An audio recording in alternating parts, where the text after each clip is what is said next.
19வது சர்க்கம். தபஸ்வியான சீதையின் வர்ணனை. அதே சமயத்தில் குற்றமற்ற ராஜபுத்திரியான வைதேகியை அழகும் யவ்வனமும் வாய்ந்த உருவம் கொண்டவனும் சிறந்த ஆபரணங்களால் அலங்கரிக்கப்பட்டவனுமான அரக்கர்கோமானுமான ராவணனை பெருங்காற்றில் வாழை போல் பார்த்து நடுங்கினாள். தன் வயிற்றையும் துடைகளையும் நகில்களையும் மறைத்து கொண்டு உட்கார்ந்திருப்பவளும் அழகிய மேனி படைத்தவளும் விசாலமான கண்களுடையவளுமான அழுபவளுமான கூட்டமான ராட்சசிகளால் காக்கப்பட்ட துன்பத்தால் பிடிக்கப்பட்ட கடலில் மூழ்கும் கப்பலைப் போன்றவளுமான சீதை ராவணனை நோக்கினாள். விரிப்பின்றி வெறுந்தரையில் உட்கார்ந்திருப்பவளும் கடினமான விரதமுடையவளுமான சீதை முற்றிலும் தரையில் விழுந்து கிடந்த ஒரு மரக்கலை போல் காணப்பட்டாள். அலங்காரத்திற்குரிய அவள் அலங்காரமேதுமின்றி அழுக்கு படிந்த அழகிய அங்கங்களுடன் இருந்தாள். சேறு படிந்த தாமரை போல் விளங்கிய அவளை விளங்காமை பிடித்திருந்தது. அவள் தனது மனதாகிய தேரில் அசையாகல் இருக்கும் குதிரையை பூட்டி ராஜசிம்மமும் அறிவிற்சிறந்தவருமான ஸ்ரீராமனை நாடி செல்பவளைப் போல் இருந்தாள். ராமனை பின்பற்றி அவள் தனது துக்கத்திற்கு முடிவு காணாமல் தியானத்தையும் சோகத்தையும் தொழிலாய்க் கொண்டு தனிமையில் அழுது கொண்டு வாடியவளாக இருந்தாள். மந்திரத்தை கட்டுண்டு புரளும் நாகக்கண்ணிகை போலும் தூமகேதுவால் துன்புறுத்தப்பட்ட ரோகிணி நட்சத்திரத்தைப் போலவும் இருந்தாள்.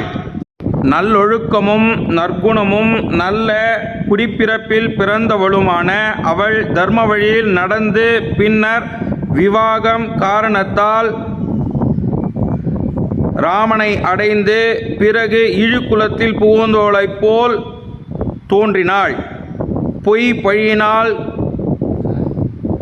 குன்றிய கீர்த்தியையும் வேதம் பயிற்சியின்மையால் சிதறிப்போன வித்தையை போலிருப்பவளும் வீழ்ச்சியுற்ற பெரும்புகழ் பேராலும் போற்றப்படாத ஸ்ரத்தை போலும் அழிந்து போன ஞானம் போலும் இடையூறுகளற்ற ஆசை போலும் இருந்தாள். சுருங்கின வருவாய்ப் போலும் நிறைவேறாத கட்டளையைப் போலும் தீப்பற்றிய திசையைப் போலும் செய்ய வேண்டிய சமயத்தில் தடைபட்ட பூஜை போலும் இருந்தாள். அழிவடைந்த தாமரை பொய்கை போலும்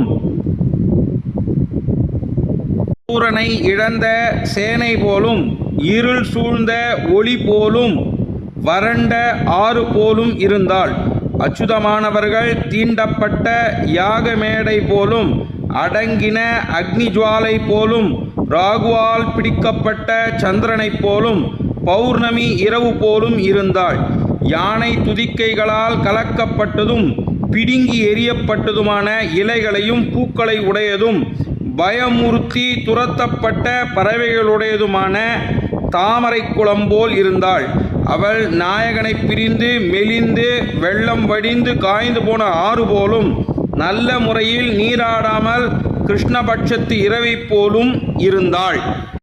மென்மையான அழகு வாய்ந்தவளும் ராத்திரி மாளிகையில் வசித்த தக்கவளுமாகிய சீதை அப்பொழுதுதான் பிடுங்கி நடப்பட்ட வெளியில் வாடிய தாமரை போல் வீற்றிருந்தாள். ஆண் யானை இன்று பிரிந்து தனித்து விடப்பட்டு பிணியில் இருக்கும் பெண் யானையைப் போல் பெருமூச்சு விட்டு கொண்டிருந்த சிறந்த பெண்மகளாய் திகழ்ந்தாள்.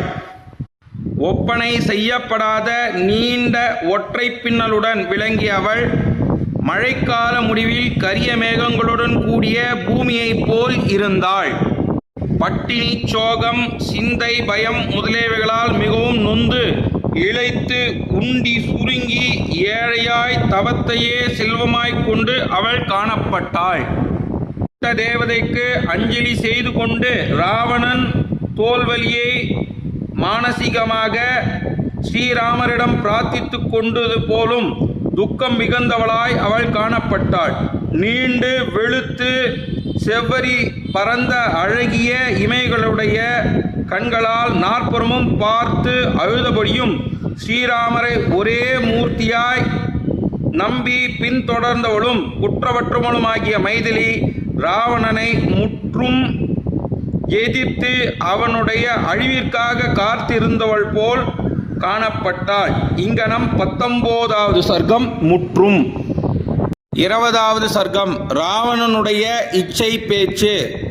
சந்தோஷமற்ற கண்டார் மனம் இறங்கும் வகையிலும் தபஸ்வியாக இருந்தவளுமான பதிவிதையும் இருந்தவளுமான அவளிடத்தில் தனது விருப்பத்தை தெரிவிக்கும் குறிப்புகளுடன் இனிய மொழிகளால் ராவணன் பின்வருமாறு பேசினான். யானை துதிக்கை போன்ற துடையுடையவளே, என்னை பார்த்து நீ உன் நகில்களையும் வயிற்றையும் மூடிக்கொண்டு பயத்தினால் உன்னை என் கண்ணில் படாமல் இருக்கும்படி செய்ய விரும்புகிறாய் போலும். விசாலமான கண்கள் உடையவளே, பிரியமான அழகு நிறைந்த உறுப்புகள் உடையவளே, உலகனைத்தையும் காப்பவளே, உன்னை நான் காதலிக்கிறேன், என்னை கௌரவப்படுத்து. சீதையே, வேண்டிய உருவெடுக்க வல்ல அரக்கர்களால் அல்லது மனிதர்களாலோ இங்கு ஒருவரும் இல்லை. என்னிடம் உனக்கு ஏற்பட்டுள்ள பயம் அடியோடு ஒழிந்து போகட்டும். அச்சப்படுபவளே, பிறருடைய ஸ்திரீயை தூக்கி வருவதும் பலாத்காரமாய் அவர்களுடன் கூடுவதும் அரக்கர்களுக்கு தர்மம், இதில் சந்தேகமில்லை. அது அப்படி இருந்தாலும் மன்மதனும் என் தேகத்தில் வேண்டி அளவு உள்ள காமமா நோயை உண்டாக்கினாலும் மைதிலி நீ இஷ்டப்படாதவரை நான் உன்னை தொடமாட்டேன். தேவி, இங்கு பயப்படுதல் வேண்டாம். பிரிவே, என்னிடம் நம்பிக்கை வை. உன்னையே நேசம் செய்து இப்படி தூக்கம் கெடுபவனாய் நான் இருக்க வேண்டாம். ஒரே சடையான கூந்தலும் தரையில் படுக்கையும் அழுகை கிடந்த வஸ்திரமும் விசாரமும் வீணாய் பட்டினியும் இவையெல்லாம் உனக்கு ஏற்றவை அல்ல. மைதிலி, என்னை ஏற்றுக்கொண்டு விசித்திரமான மாலைகளையும் அதில் சந்தன பூச்சுகளையும் விதவிதமான ஆடைகளையும் திவ்யமான ஆபரணங்களையும் மதுபானங்களையும் படுக்கையில் ஆசனங்களையும் ஆடல் பாடல்களையும் வாத்தியங்களையும் அனுபவி. அழகிய மேனி படைத்தவளே, நீ பெண்களில் உத்தமமானவள் என்பதற்காக கொண்டாடப்பட்டாலும் இப்படி இருக்கிறாய். இப்படி இராதே. என்னை ஏற்றுக்கொண்டு அங்கங்களில் ஆபரணங்களை அணிந்துகொள். உனக்குள்ள இந்த யவ்வனப் பருவம் வேகமாய் அழிந்து கொண்டு வருகிறது. நீர் பெருக்கை போல் அது உன்னிடமிருந்து போனால் அது மீண்டும் வராது. கண்ணிற்கினியவளே, அழகில் உன்னை காணாதவனாய் வேறு ஒருத்தி இல்லை. உருவத்தை சிருஷ்டிக்கும் பிரம்மா உன்னை சிருஷ்டித்து விட்டு தன் தொழிலிலிருந்து ஓய்ந்து விட்டார் என்று கருதுகிறேன். வைதேகியே, அழகும் இளமையும் பொலிவும் உண்மை நேரில் கண்டபின் எந்த புருஷன் பிரம்மா உள்பட உன்னை விட்டு அகலான்? குளிர்ந்த சந்திரன் போன்ற முகம் படைத்தவளே, பருத்த நதம் படைத்தவளே, உன்னுடைய எந்தெந்த அவயங்கள் நான் பார்க்கிறேனோ அதிலேயே எனது கண் கட்டுப்பட்டு நின்று விடுகிறது. மைதிலி, இந்த மதிமயக்கத்தை விடு, என் மனைவியாகிவிடு. என்னுடைய உத்தம ஸ்திரீகள் அனைவருக்கும் முதல் தேவியாயிரு.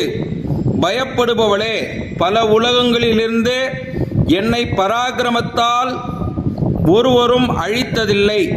நான் பராக்கிரமத்தால் கொண்டு வரப்பட்ட ரத்தினங்கள் எவையோ அவையெல்லாம் உன்னுடையவையே. இந்த எனது அரசும் உன்னுடையது, நானும் உன்னுடையவன். மோகிக்கச் செய்யும் அழகு பல நகரங்களுடன் பொலியும் பூமி அனைத்தையும் வென்று உனக்காக நான் ஜனகருக்கு கொடுக்கிறேன். எனக்கு நிகரான பலசாலி இன்னொருவர் இவ்வுலகில் நான் காணவில்லை. போரில் எவரும் எதிர்க்க முடியாது. என்னுடைய சிறந்த வீரத்தை நினைத்துப் பார். தேவர்களும் அசுரர்களும் பல தடவை யுத்தங்களில் என்னிடம் தோல்வியடைந்து கொடி முறிந்து எனக்கு எதிரில் படைகளுடன் நிற்க மாட்டாதவர்களாய் வலுவிழந்தவர்களாய் இருக்கிறார்கள். என்னை விரும்பும் உத்தமமான அலங்காரம் உனக்கு செய்விக்கப்படும். உனது சரீரத்தில் ஒளிமிக்க நகைகள் அணிந்து கொள்ளு. அவ்வாறு அலங்காரம் செய்து கொண்டு உடைய அழகை நான் கண்குளிரப் பார்க்கிறேன். அழகிய முகம் படைத்தவளே, பயப்படுபவளே, அன்போடு நன்றாக அலங்காரம் செய்து கொண்டு போகங்களை அனுபவி. உன் இஷ்டப்படி பானங்களை பருகு, விளையாடு. நீ விரும்பிய வண்ணம் பூமியை தனங்கள் தானம் செய். என்னிடம் நம்பிக்கை வை. சந்தோஷமும் மரியாதையும் தைரியமும் துடன் இரு. கட்டளையிடு. என்னுடைய பாவத்தில் சுகம் அனுபவிக்கும் உன்னைக் கண்டு உன்னுடைய உறவினர்கள் மகிழட்டும். மங்களமானவளே, என்னுடைய பெருமையை செல்வத்தையும் புகழையும் கவனித்துப் பார். புத்திசாலியும் மரவுரியுடுத்திய ராமனோடு நீ என்ன செய்யப் போகிறாய்? ராமன் வெற்றி இழந்து செல்வமிழந்து காட்டில் திரிபவன், விரதம் பூண்டு தரையில் படுப்பவன், மேலும் உயிருடன் இருக்கிறானோ இல்லையோ சந்தேகிக்கிறேன். வைதேகி கொக்குகள் வட்டமிடும் கரிய மேகத்தில் மறைக்கப்பட்ட நிலவை காண முடியாதது போல் ராமன் உன்னை காணவும் முடியாது. இந்திரன் கையில் இடப்பட்ட இரண்ய கசுபுவின் மனைவி கீர்த்தியைப் போல் நீ என் கையில் அகப்பட்டு உள்ளாய். உன்னை மீட்டு கொண்டு செல்ல ராமன் இயலாதவன். பயப்படும் இயல்புடையவளே, அழகிய புன்னகை உடையவளே, பால் அழகு கண்ணழகும் படைத்தவளே, மோகிக்கச் செய்பவளே, கருடன் பாம்பை கவருவது போல் நீ என் மனத்தை கவர்ந்து விட்டாய். கசங்கிய பட்டாடை உடுத்தி அலங்காரம் செய்து கொள்ளாமல் நீ மௌலித்திருக்கும் உன்னை கண்ட பிறகு என் மனைவிகள் மீது என் மனம் செல்வதாய் இல்லை.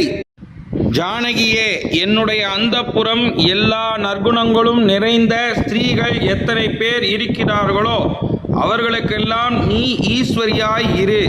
கருங்கூந்தல் படைத்தவளே, என்னுடைய தனிகள் மூவுலகிலும் சிறந்தவர்கள். ஸ்ரீ மகாலட்சுமிக்கு அப்சரசு ஸ்திரீகள் பணிவிடை செய்வது போல் அவர்கள் உனக்கு சேவை செய்வார்கள்.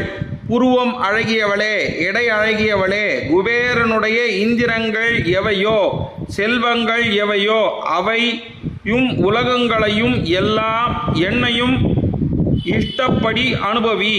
தேவியே, வீரியத்திலும் புகழிலும் பொருளிலும் ராமன் எனக்கு நிகராகாதான். தவத்திலும் பலத்திலும் உண்மையிலும் நிகராகாதான். பெண்மணியே, பொருட்குவியலையும் பூமியில் உனக்கு அர்ப்பணம் செய்கிறேன். போகங்களை அனுபவி. அப்படி என்னுடன் இஷ்டப்பட்டு விளையாடிக் கொண்டிருக்குமாறு உனது உறவர்களுக்கும் உன்னிடம் வந்து சுகமாய் இருக்கட்டும். பயப்படுபவளே, அழகிய புன்மாலை அணிகலன்களை அங்கமுடையவளாகிய நீ அணிந்து கொண்டு வண்டுகள் மொய்க்கும் பூக்கள் கூடிய மரங்கள் நிறைந்த கடற்கரை சோலைகளுடன் மகிழ்ந்திரு என்று கூறினான். இங்கனம் 20வது சர்க்கம் முற்றிற்று. 21வது சர்க்கம் சீதை ராவனை தரிசித்தல். கொடிய அரக்கனே, அவனுடைய வார்த்தையை கேட்டுவிட்டு சீதை மனம் நொந்து நடுக்கத்துடன் மெல்லிய குரலில் பின்வருமாறு மெதுவாக மறுமொழி கூறினாள். அழகிற் சிறந்தவளும் தவம் பூண்டவளும் கற்புடையவளும் கணவனை தியானித்து கொண்டிருப்பவளுமான சீதை துக்கத்தை மேலிட்டு நடுநடுங்கி ஒரு துரும்பை இடையில் போட்டு அழுகையுடன் அவள் முட்டாள்தனத்தை கண்டு சிரிப்பவளைப் போல் பேசினாள். என்னிடமிருந்து உன் மனத்தை திருப்பிக் கொள்ள உன்னுடைய மனைவிகளுடன் உன் மனது செல்லட்டும். பாவம் செய்பவனே, மோட்சத்திற்கு நாடுவது போல் என்னை பிரார்த்திக்க தகாது. உயர் குலத்தில் உள்ளவர்களும் புண்ணிய மிக்கமுள்ளவர்களும் குணமுள்ளவர்களும் நல்ல குலத்தில் புகுந்தவர்களும் பதிவிரதையுமாகிய என்னால் நிந்திக்கத்தக்க அடாத காரியம் செய்யப்பட மாட்டாது. இங்கனம் கூறிவிட்டு புகழ் படைத்த வைதேகி அரக்கனாகிய ராவணனுக்கு முகம் காட்டாது பின்புறம் திரும்பிக் கொண்டு மேலும் கூறத் தொடங்கினாள். நான் பிறர் மனைவி, கற்புடையவள், உனக்கு மனைவியாக தக்கவள் அல்ல. நல்லதோ கூறும் தருமத்தை கவனித்து நல்லாருடைய ஒழுக்கத்தை நன்கு கைக்கொள். இரவில் சஞ்சரிக்கும் அரக்கனே, உனது மனைவிகள் எப்படி காக்கப்பட வேண்டியவர்களோ அப்படித்தான் பிறருடைய மனைவிகளும் உன்னைப் போல் பிறரையும் எண்ணி உன் மனைவிகளிடம் இன்புற்றிரு. தன் மனைவிகள் திருப்தியடையாமல் துர்சக்தியுடன் புலன்களை தடுமாற விட்டு நிலையிழந்தவனுமான நீ பிறர் மனைவியை நாசத்தையே கொண்டு வருவார்கள். இங்கே சாதுக்கள் இல்லையோ, அல்லது இருந்தும் நீ அவர்கள் சொல்லை கேட்பதில்லையோ? அதனால்தான் உன் புத்தி வழி கொடுக்க தலைகீழாக போயிருக்கிறாய். திருட்டு வழியில் செல்லும் மனம் படைத்த அறிவாளிகள் கூறும் நல்ல வார்த்தையை கேளாமல் இருப்பது அரக்கர்களுக்கு ஏற்பட்டிருக்கும் அழிவின் காரணம்தான் போலும். வளம் படைத்த அசுரர்களும் நகரங்களும் அந்த வழியில் பற்று கொண்ட பண்பு கெட்ட அரசனை அடைவது அறவே அழிந்து போகின்றன. அவ்வாறே உன்னுடைய தீய செயல்களால் இன்னதென்று தெரியாமல் இலங்கையில் வாழும் மக்கள்கள் அரக்கர்கள் விரைவில் அழிந்து போகப் போகிறார்கள். ராவணனே, தீர்க்க ஆலோசனை செய்து பாவியான ஒருவன் தனது செய்கையால் அழியும் பொழுது அவனுடைய அழிவில் உயிர்களெல்லாம் மகிழ்ச்சி அடைகின்றன. அவ்வண்ணமே பாவம் செயல் புரியும் உன்னால் தீங்கிழைக்கப்பட்ட ஜனங்கள் தெய்வவசத்தில் இக்கொடியவன் இந்த விசனத்தை அடைந்தான் என்று சந்தோஷமாய் பேசுவார்கள். ஐஸ்வர்யத்தாலோ பொருளாலோ வழி தவறியவர்களாலோ நான் சூரியனை விட்டு பிரபை விலகாதவாறு ஸ்ரீராகவனை விட்டு பிரிக்க முடியாதவள் நான். உலக நாதரான அவருடைய பூஜிக்கப்பட்ட புஜத்தை தலையணையாக கொண்டு நான் வேறு ஒருவனையும் புஜத்தை ஏற்பவள் அல்லல். விரதங்கள் பரிபூர்ணமாக அனுஷ்டித்து ஞானியின் வித்தை போல் நான் பூபதியான அவருக்கே இசைந்த மனைவி. ராவணனை வனத்தில் காமமுற்ற பெண் யானையுடன் யான அரசை சேர்ப்பது போல் துன்பத்தில் இருக்கும் என்னை ஸ்ரீராமருடன் சேர்த்துவிடு, அதுவே உனக்கு நல்லதாகும். நீ கொடிய சாவை தவிர்க்க விரும்பினால், என்னுடைய ஸ்தானத்தில் நிலைத்திருக்க விரும்பினால், உன்னுடைய புருஷர்கள் சிறந்தவர்களாகிய ராமருடன் நட்பு செய்து கொள்ளப்பட வேண்டும். அவர் தர்மம் தெரிந்த 2 புகழடைந்தவர்களுக்கும் அருள் புரிபவர் என்று புகழ் படைத்தவர். சரண் புகுந்தவர்களுக்கு அருள் புரியும் அவருடைய மனத்தை சந்தோஷப்படுத்து. உன் மனத்தை மாற்றிக்கொண்டு என்னை அவரிடம் திருப்பி கொண்டு போய் விட்டுவிடுவதுதான் நீ செய்வதற்கு தகுந்தது. இவ்வாறு ரகுகுலத்தோரான அவரிடம் என்னை ஒப்படைத்து விட்டால் உனக்கு நன்மையும், வேறு விதம் செய்தால் நிச்சயமாய் நீ அவரிடம் மரணத்தை அடைவாய். ஏவப்பட்ட வஜ்ராயத்தால் விட்டாலும் விடும், யமன் நெடுநாள் விட்டாலும் விடுவான். உலகநாதரான ஸ்ரீராமர் கோபம் கொண்டால் உன்னை போன்றவரை விடமாட்டார். இந்திரனால் சிருஷ்டிக்கப்பட்ட இடி முழங்கம் போன்ற ராமருடைய வில்லின் பேரொலியை நீ கேட்கப் போகிறாய்.